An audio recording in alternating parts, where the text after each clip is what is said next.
Bonjour. Alors nous allons voir une petite propriété physique que l'on peut expliquer mathématiquement de façon assez simple à l'aide de la trigonométrie. C'est le phénomène de battement. Alors un battement, qu'est-ce que c'est? C'est tout simplement la somme de deux fonctions, de deux ondes. Quand on additionne deux ondes, en fait, il se produit quelque chose d'assez particulier.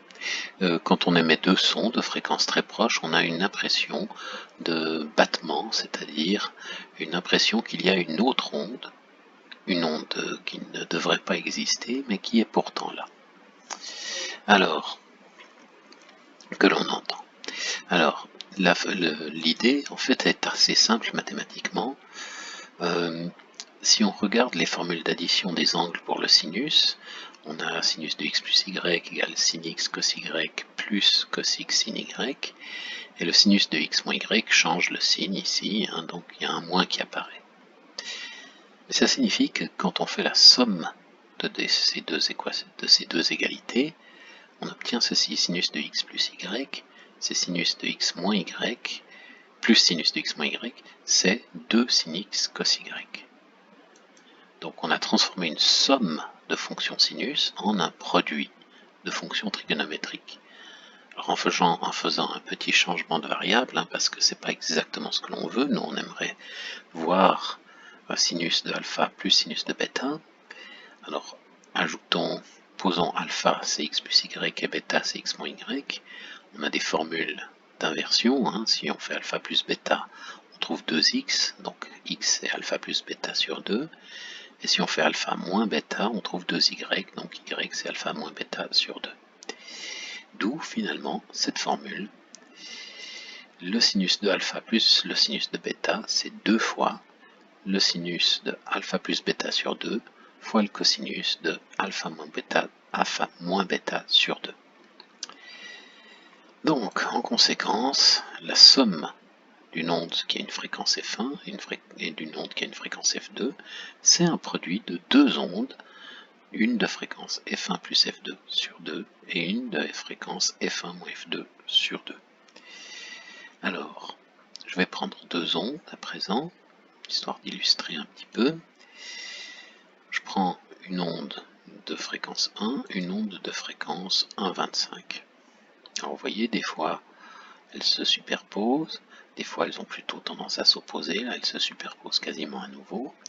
Et si je montre la somme des deux, alors je les ôte, je peux juste m'intéresser à la somme, voilà, on obtient ceci, une onde modulée, qui en fait, si vous regardez bien, elle se module de façon périodique, et c'est comme si on avait une autre onde, une autre fonction trigonométrique qui cachait dessous une autre onde là-dedans. Comme s'il y avait une sorte de fonction qui vibrait très vite et une autre qui est beaucoup plus lente. Alors en fait, d'après notre formule, l'onde qui vibre très vite, ça devrait être celle-ci. Et en effet, les pics sont tous au bon endroit, enfin, ils sont à peu près au bon endroit. Ces deux ondes s'annulent aux mêmes endroits, quasiment. Et une enveloppe, comme ceci. Et vous voyez que les pics sont aux bons endroits aussi. On a vraiment l'impression que cette chose-là enveloppe notre onde. Alors on peut multiplier par 2 pour mieux envelopper. 2. Voilà. Là on a vraiment une enveloppe de notre onde orange. Et c'est ça le phénomène de battement.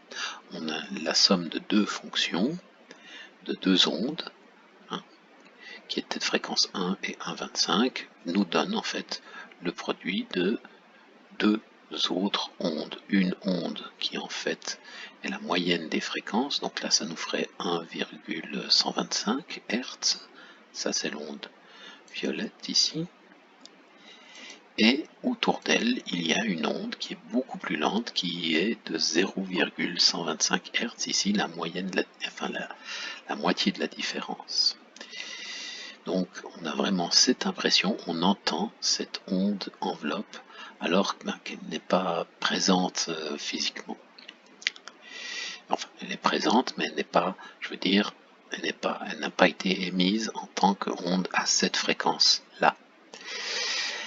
Alors, bon, Bon, et il faut noter que pour l'oreille humaine, en fait, puisque ça oscille beaucoup, on entend plutôt la valeur absolue de cette onde, donc une onde qui a une fréquence double de ça, d'accord?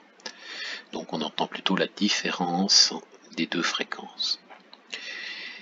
Et donc il peut très bien arriver que deux ondes qui sont quasiment inaudibles donnent un battement qui lui est parfaitement audible. Et parfois ça peut être très dérangeant, très dérangeant, c'est de repérer justement la source d'un son très dérangeant, d'un son qui peut presque rendre fou d'où vient ce son, et en fait ce son est un battement entre deux objets qui vibrent à des fréquences que l'on n'entend pas, mais qui produisent un battement que lui, on entend. Voilà, mais ceci était assez court, mais c'est quelque chose qu'il est bon de connaître, c'est quelque chose de toujours utile dans la vie, je pense, ce petit phénomène de battement, et disons, il y a même des œuvres qui ont été composées avec ça en tête, et il y a encore beaucoup de propriétés en musique qui dépendent de ce phénomène de battement. Voilà, bonne journée, à bientôt.